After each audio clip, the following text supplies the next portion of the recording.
touch, I could with just one touch, I could feel my body giving. Assalamualaikum warahmatullahi wabarakatuh.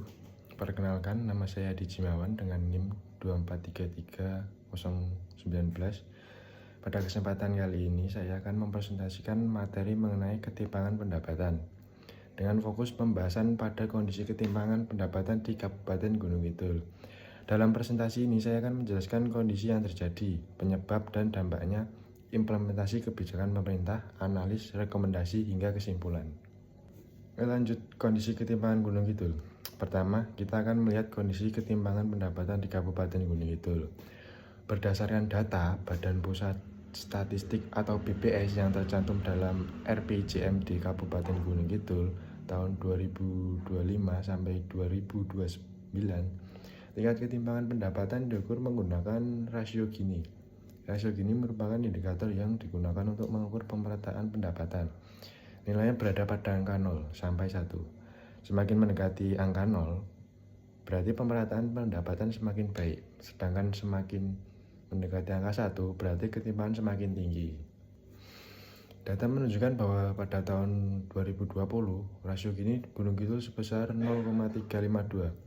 Kemudian turun menjadi 0,316 pada tahun 2022, yang menunjukkan kondisi pemerataan pendapatan semakin baik. Namun setelah itu terjadi peningkatan menjadi 0,343 pada tahun 2023 dan kembali naik menjadi 0,355 pada tahun 2024. Walaupun angka tersebut masih relatif lebih rendah dibandingkan rata-rata provinsi DIY maupun nasional, tren kenaikan dalam 2 tahun terakhir perlu menjadi perhatian karena menunjukkan adanya peningkatan ketimpangan pendapatan. Oke, lanjut. Untuk ketimpangan pendapatan dipengaruhi oleh berbagai faktor. Salah satu penyebab utamanya adalah perbedaan kesempatan masyarakat dalam memperoleh pendidikan, pekerjaan yang baik, modal usaha, serta akses terhadap kegiatan ekonomi. Selain itu, pembangunan yang belum merata juga dapat menyebabkan adanya perbedaan pendapatan antar wilayah. Dampak dari ketimpangan pendapatan adalah munculnya kesenjangan tingkat kesejahteraan masyarakat. Sebagian masyarakat memiliki peluang ekonomi yang lebih besar, sedangkan masyarakat lainnya mengalami keterbatasan untuk meningkatkan pendapatan. Jika kondisi ini terus berlanjut, maka dapat menghambat pemerataan pembangunan dan menurunkan kualitas hidup masyarakat berpenghasilan rendah. Ya, untuk implementasinya.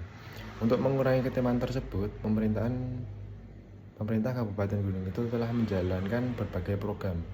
Di antaranya adalah pengembangan UMKM agar masyarakat memiliki peluang usaha yang lebih besar, peningkatan kualitas sumber daya manusia melalui pendidikan dan pelatihan keterampilan, pengembangan sektor pariwisata sebagai penggerak ekonomi daerah, serta pembangunan infrastruktur untuk memperlancar akses ekonomi masyarakat.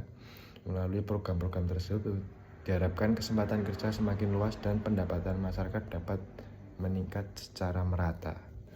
Untuk analis implementasinya, jika dianalisis, implementasi kebijakan tersebut telah memberikan dampak positif terhadap aktivitas ekonomi masyarakat. Namun demikian, peningkatan rasio Gini dari 0,316 pada tahun 2022 menjadi 0,355 pada tahun 2024 menunjukkan bahwa hasil pembangunan belum sepenuhnya dirasakan secara merata. Artinya, keberhasilan suatu kebijakan tidak hanya diukur dari banyaknya program yang dilaksanakan, tetapi juga dari sejauh mana manfaat dapat dirasakan oleh masyarakat, khususnya kelompok berpendapatan rendah. Oleh karena itu, pemerintah masih perlu meningkatkan aktivitas pelaksanaan kebijakan agar kesenjangan pendapatan dapat terus ditekan.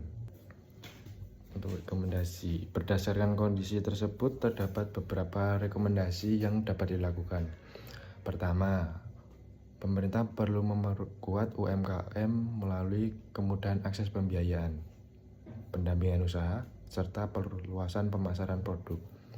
Yang kedua, pelatihan keterampilan perlu disesuaikan dengan kebutuhan dunia kerja agar masyarakat memiliki kemampuan yang sesuai dengan kebutuhan industri.